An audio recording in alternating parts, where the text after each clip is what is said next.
as well as Narita Airport. A great earthquake has hit Japan. Magnitude 8.4 in northern Japan. Agency has been warning a tsunami ever since the quake, and tsunami has hit the Miyagi Senda area as our live helicopter camera crew are up covering and showing you exactly what is going on at this time.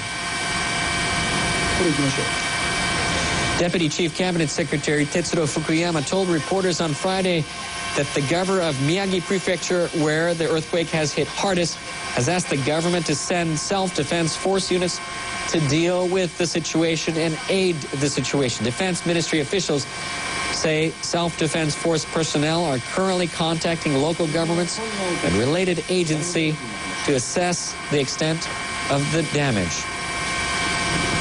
Earlier, Prime Minister Naoto Kan and his cabinet ministers have gathered at the Prime Minister's office, where an emergency task force has been set up to respond to the earthquake. The task force will gather information on damage and prepare for more possible tsunamis. Japan's Foreign Minister Takeaki Matsumoto has ordered his officials to start preparing to accept foreign assistance.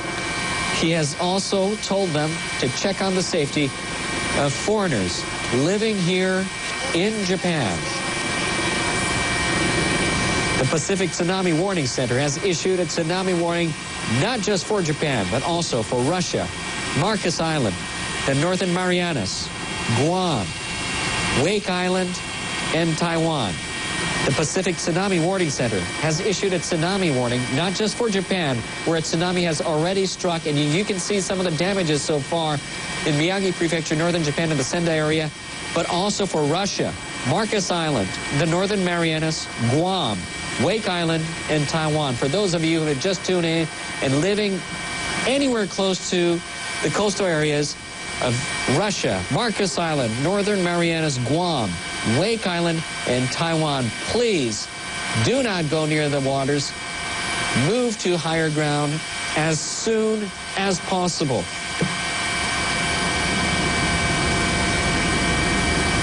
You're watching NHK World, and a major earthquake hit Japan Friday afternoon.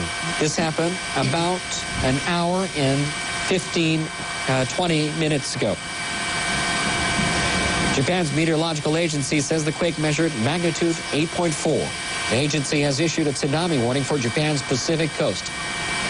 In northern Japan's Iwate Prefecture, tsunami waves of up to 4 meters were observed soon after the quake.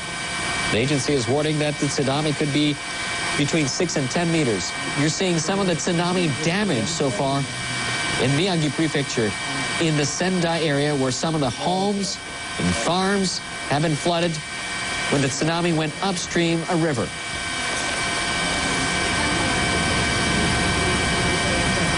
According to the Transport Ministry, Haneda International Airport has reopened 2 of its 4 runways.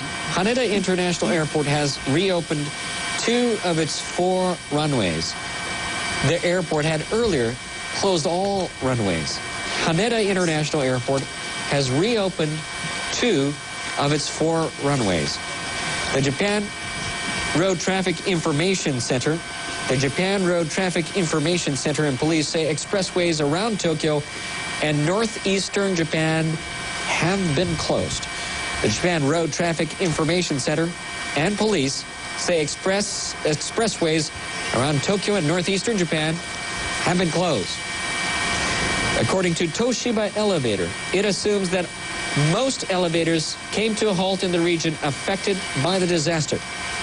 According to Toshiba Elevator, it assumes that most elevators came to a halt in the region affected by the disaster. At the moment, the company has been collecting information about mechanical troubles.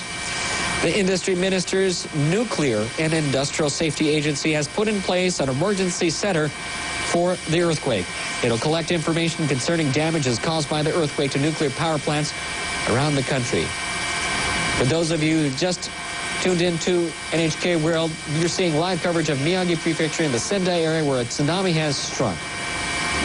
A major earthquake hit Japan on Friday afternoon. Japan's meteorological agency says the quake measured magnitude 8.4. The agency has issued a listening tsunami there to warning for Japan's Pacific NHK coast. coverage Some there of that in tsunami already hitting Japan. They keep talking about an 8.4. Of course, what we're dealing with here is an 8.9 magnitude quake, a great quake. And I want to make the point, too, I've actually received a tweet here from a person who's in Japan. I've asked them and sent them a tweet to ask for their number so we can talk to them. But they're saying frequent aftershocks, the first time in my life in Japan. So this is a traveler, a tourist in Japan who's tweeting to me, and anyone else who is in Japan who wants to send a tweet, please take the time, feel free if it's safe to, at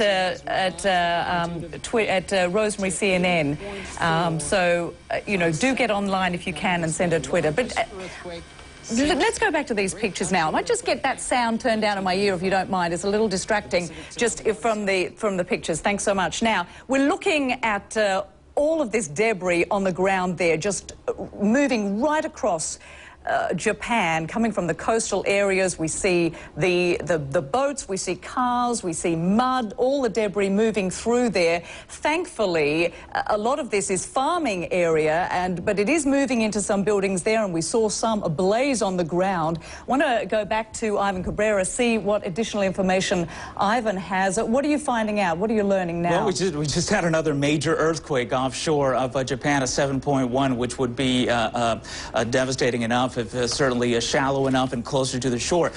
Some of these folks in these farmlands and some of these buildings have no idea what is happening right now. They are perhaps 100+ kilometers away from the shore, and they are seeing on a sunny day in Japan this coming in. I mean, unless you're watching TV, unless you're listening to the radio, you're not going to have any idea what's coming up here. So this is where we get the casualties, where folks not aware of what's coming and not able to reach a higher ground. So unfortunately, the tragic thing is we're seeing that wave of mud and debris and buildings and fire just encompass some of those homes there, and we hope they're empty, but certainly some of them probably are not, Rosemary, there. So there you see the initial wave coming in.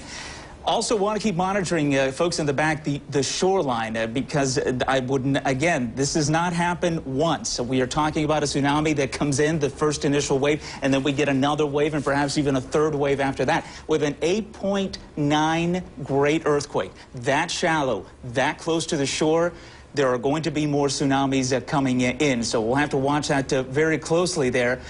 That doesn't look good there. You see the breakers there again, an ongoing threat here. So this is going to be historic indeed. Indeed, and where people can, and of course it is very difficult, you need to get to higher ground. And any of those countries we've mentioned, any of the coastal areas, you need to move, and you need to move quickly and get to higher ground. I've got Matt Alt on the line now. He's talking to us from Tokyo. He was there, of course, when this earthquake hit, now an 8.9 magnitude quake. Matt, tell us about the situation for you when this magnitude 8.9 hit. Well, it was absolutely unlike anything I've ever experienced before. I've been living here for 8 years now, and this was quite simply the biggest, longest-lasting earthquake I've ever experienced here. And that's it, because Kyung-la, our reporter there, was saying that she thought it was 4 to 5 minutes. Was that your sense as well? Oh, yes, the ground was rolling for an extended period of time. I wasn't exactly sure what to do or where to go. I'd never been prepared for anything like this. My wife and I stood outside and basically held on to the outside of our house. You couldn't even stand up. I mean, literally at the peak of these waves that were washing over the ground, you literally could not stay on your feet. You had to kind of crouch down in a ball or put your back against something so you didn't fall. And that's exactly what we did for the length of the duration of it, which I would say was about probably a minute to 2 minutes. It felt like a lot longer than that, let me tell you. Indeed. And are you saying that you live there, or that you're actually traveling there? I actually live here. I've lived here for the last 8 years, and I live on the west side of the city in a little section of Tokyo called Kichijoji.